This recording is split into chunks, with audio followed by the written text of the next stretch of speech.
매번 진행되는 청년교육 보다 즐겁고 유익한 강의가 될 수 있도록 준비하고 있습니다.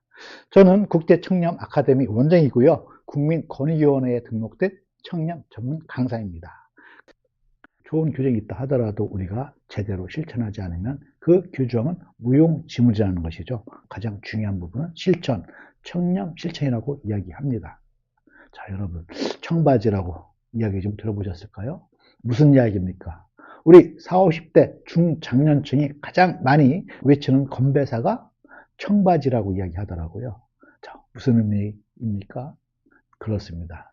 청춘은 바로 지금부터 마음껏 먹고 마시고 즐기자, 이런 의미가 담겨져 있다고 이야기하는데, 우리와 같은 청년 전문가에게 있어서 이 청바지는 또 다른 의미로 다가옵니다.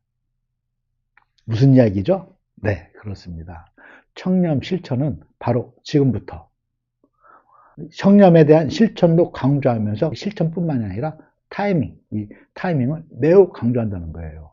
청바지, 청렴 실천은 바로 지금부터.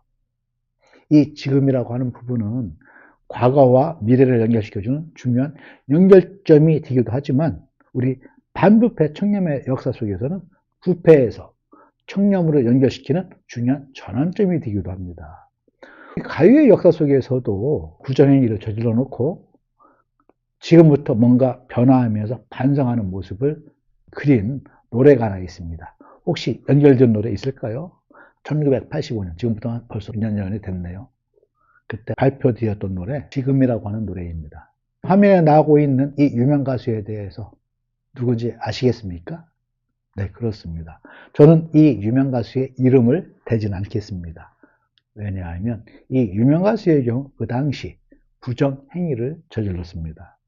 일반적으로 우리 공직자들이 저지르는 그런 부정하고는 다른 부정이죠. 즉, 한자로 놓고 보게 된다면 우리 공직자들은 바를 정자, 바르지 못한 행위를 우리는 부정행위라고 이야기하고 있고요. 이 유명 가수의 경우에는 부정행위가 정자, 무슨 정자입니까? 정조정자, 정도를 지키지 못한 부정. 부정행위에 대한 내용은 다르다 하더라도 부정행위에 대한 그 결과는 무시무시한 파멸이라고 하는 결과가 나옵니다. 내용은 달라도 결과는 똑같이 파멸. 나 자신뿐만 아니라 나의 가족, 나의 조직, 나의 사회, 심지어는 국가에 대한 부분까지도 파멸시킬 수 있는 부분이 바로 부정행위라고 하는 거죠. 결국 이 유명 가수의 경우에도 자신의 부정행위로 인해서 사랑하는 사람하고 결별할 수밖에 없는 그런 상황에 다다랐습니다. 이런 상황에 대해서 그 당시 드라마 극작가로 유명한 김수현님 들어보셨습니까? 김수현님이 이 유명 가수 그의 배우자하고 굉장히 관계가 좋았다고 하더라고요. 그래서 이 유명 가수의 심적인 내면을 잘 알고 그 심적 표현을 글로 적어서 우리 유명 가수에게 전달을 했는데, 바로 그 메모가 지금이라고 하는 노래의 노랫말이 되었다는 거예요. 그런데 저는 이 노래를 들으면서 40년 전에 만들어진 노래였지만 마치 이 노랫말이 한 사람의 부정행위로 인해서 변화되는 모습을 이야기하는 노랫말이 마치 우리 공직사회에서 청탁금지법이 만들어지고 변화되는 모습하고 오버랩이 되더라고요. 그래서 저는 제가 느꼈던 감정을 노랫말 속에 좀 메모 좀 해봤는데요. 제가 느낀 감정이 과연 여러분들에게 그대로 전달이 되는지 노래를 들어보면서 같이 생각해 보도록 하겠습니다. 자, 노래 나갑니다.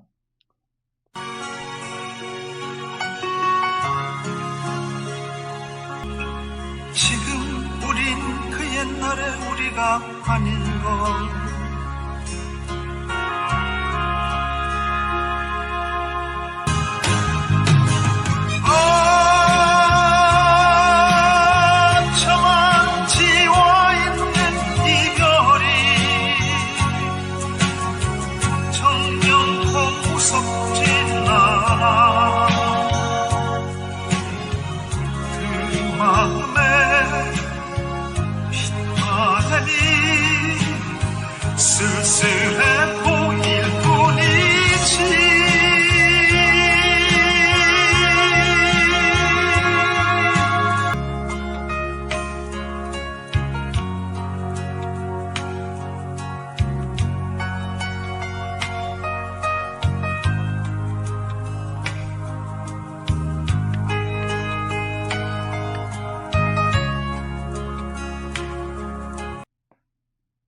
여러분, 제가 느낀 감정하고 잘 전달이 되었을까요? 저는 이 노래에서 가장 나한테 의미를 줬던 부분은 바로 두 마음의 빗바람이 쓸쓸해 보일 뿐이지, 이 부분입니다. 빗바람, 무슨 의미일까요? 색깔, 컬러가 햇볕을 받으면 강제로 탈색되는 현상을 우리는 빗바람이라고 이야기합니다. 강제 탈색, 굉장히 무서운 이야기일 수도 있습니다. 한 사람의 잘못으로 인해서, 한 사람의 부정행위로 인해서 두 사람의 마음속에 강제적인 탈색, 굉장히 무서운 표현을 아주 아름다운 시적 표현으로, 어떤 노래를 들으면 굉장히 멋진 표현이죠. 두 마음의 빗바람이. 그런데 이어지는 연이 쓸쓸해 보일 뿐이지. 왜 쓸쓸할까요? 이별에 대한 예감 때문에 쓸쓸해 보일 뿐이지. 저는 이 내용을 보면서 우리 공직사회에서도 부정부패가 만연하던 그 시절에 청탁금지법이 짠하고 나타나면서 공직사회가 강제로 변화되는 모습하고 오버랩이 됐다는 거죠. 햇볕과 청탁금지법, 사람을 변화시키고 색깔을 변화시키고 조직을 변화시킬 수 있는 하나의 변화의 동인. 그래서 청탁금지법과 햇볕은 같은 동격의 역할을 한다고 말씀 좀 드리겠고요. 그러면서 우리 공직사회의 변화가 되고 있는 청탁금지법의 세계로 들어와 있습니다. 청탁금지법, 이미 16년부터 시행이 되면서 많이 학습을 했습니다. 내년 10년이 지나는 거죠. 분명히 우리 사회에 커다란 영향을 미쳤고요. 두 가지 부분에 대해서 강조를 하고 있다는 거죠. 부당 청탁하지 말고 금품을 받지 말아라. 저는 자세한 법 조문도 중요하겠지만 이 법이 만들어지는 과정도 어렵게 전개되었다. 일단 봄날과 세월호, 그리고 청탁금지법하고의 관계를 살펴보면서 얘기 나눠보도록 하겠습니다. 봄날, 누구의 노래입니까? 그렇습니다. 방탄소년단 BTS의 뮤직비디오를 통해서 그리고 많이 알려졌던 노래지만 그 뮤직비디오 속에 담겨져 있는 의미가 굉장히 의미심장하고, 발표할 때는 그 의미에 대해서 많이 생각하지 못했었지만 나중에 하나하나의 의미를 살펴보면서 굉장히 감동을 준 뮤직비디오가 되겠습니다. 방탄소년단의 뮤직비디오도 뮤직비디오지만 최근에 방송을 보면서 저한테 큰 울림을 줬던 부분, 간단하게 느낌 좋은 부분만 같이 한번 보도록 하겠습니다.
세월호의 희생자 304명에 대해서 애절하게 보고 싶고 그리워하는 모습이 송수희님의 노래를 들으면서 더 애절함을 느꼈고요.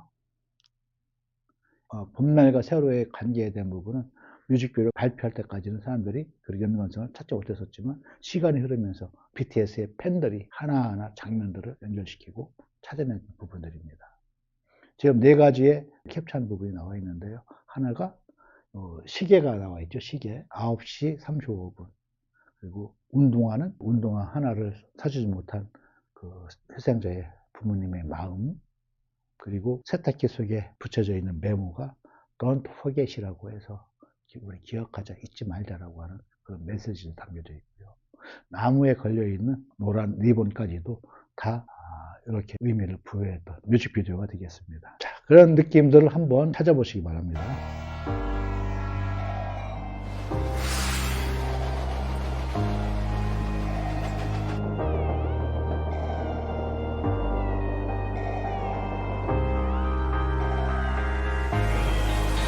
보고 싶다 이렇게 말하니까 더 보고 싶다. 너의 사진을 보고 있어도 보고 싶다. 너무 약속한 시간 뭐냐 8월에도 겨울이 와 마음은 시간에 달려가네 홀로 남은 설국 열차 꽃이 떨어져요 또 조금씩 멀어져요 또 스물러 널 보게 될까 날 보게 될까 만나게 될까 만나게 될까 숨겨올 끝을 지나 다시 봄 날이 올 때까지 봄이 올 때까지 그곳에 좀 더 머물러서 네가 변한 건지 나나 기다려라 또 몇 밤을 더 세워라 널 보게 될까 날 보게 될까 언제나 봐요 이 겨울도 끝이 나요 보고 싶다 보고 싶다 보고 싶다 보고 싶다 저곳에 좀 더 머물러서 자, 이렇게 그 세월호가 우리 국민들에게 충격을 주었죠. 희생자들에 대한 부분도 있지만 우리 사회에 크다는 변화를 일으켰습니다. 세월호에 대한 원인을 분석을 하면서 공직자들과 민간 기업의 결탁, 안전 불감증으로 관리 감독자인 공직자들이 부정청탁을 받거나 금품을 받으면서 허가를 해준다거나 위반 사항을 눈을 감았던 그로 인해서 이렇게 대형 사고가 터졌고요. 국민들은 분노를 했고 이런 근본적으로 대응 방법을 요구를 했는데 그거의 하나의 방법으로서 마련된 게 바로 청탁금지법이라는 것이죠. 청탁금지법은 하루아침에 세월호가 터지고 난 다음에 바로 발의돼서 만들어진 법이 아니라 자그마치 10년 이상 법을 제안을 하고 상정을 하다 보면 폐기가 되고 지연이 되고 보류가 되고 이러면서 10여 년을 끌면서 질질질 법이 완성이 안 됐던 불운의 법이라고도 할 수가 있겠습니다. 왜 이렇게 법이 제정 과정이 지난하게 되었을까요? 이 법이 공포되고 시행이 되면 가장 큰 어려움, 불편함을 받을 수 있는 사람들이 법을 만들고 있는 국회의원이나 아니면 고위공직자들한테 가장 큰 영향을 미치기 때문에 의도적으로 이런 사람들이 법 제정을 회피했다라고도 볼 수 있었습니다. 그런데 세월호가 희생자들이 발생하면서 국민들이 강력하게 요구를 했죠. 대응 방법을 만들어내라. 그래서 2014년에 세월호가 법이 그 다음에 만들어져 가지고 2016년도부터 시행하는 내년이면 10년 차가 되는 해가 되겠습니다. 법 내용에 대한 부분도 부정청탁하지 말고 금품을 쓰지 말라는 부분이 있었고요. 금품 수수를 받지 말라고 하는 대원칙 중에서 금품 수수는 받을 수 있는 조건만 좀 알고 있어야 돼요. 직무 관련이 없다면 100만 원까지는 받을 수 있는 게 대원칙이지만 그거 말고도 8가지 예외사항이 다. 친척의 경우에 금품을 받는다. 금액 제한이 없이 받을 수 있다. 상급자, 공공기관, 원활한 직무 수행, 공식 행사에서 기념품 이런 내용들을 저는 노랫말로 한번 만들어 보았습니다. 같이 한번 보도록 할까요?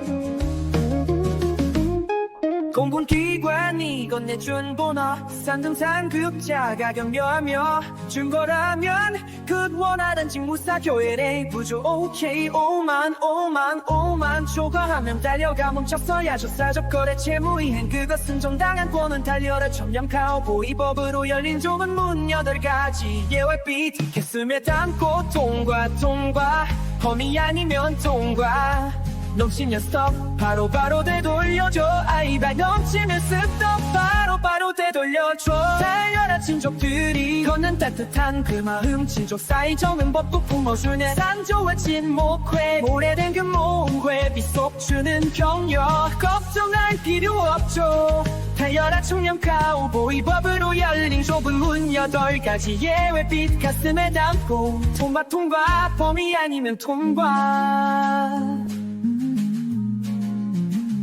넘치면 스톱 바로 되돌려줘 다이바 공식 행사에선 교통 숙박 식사 모두에게 갔다면 흔쾌히 오케이 기념품 경품 다수에게 뿌리면 예스 사회상 규 안에 있다면 그 또한 자유한도는 지키고 징후는 살피고 의심나면 반납 신고 우리의 기준 잊지 말아요 달려야 청년 가오고 위법으로 열린 좁은 문 8가지 예배 뒷 가슴에 담고 통과 통과 범위 아니면 도와 넘치면 스톱 바로 되돌려줘 남다른 스톱 바로 되돌려줘 자, 8가지에 대한 부분들 당연히 머릿속에 있어야 되고요. 가장 우리가 명심해야 될 부분들입니다. 일상 속에서 우리가 적용하는 여러 가지 내용들도 있지만 이 부분에 대해서는 설명을 생략하겠습니다. 자, 이렇게 해서 청탁방지법까지 받고 다음에 이해충돌 방지법에 대한 부분은 다시 전개하도록 하겠습니다.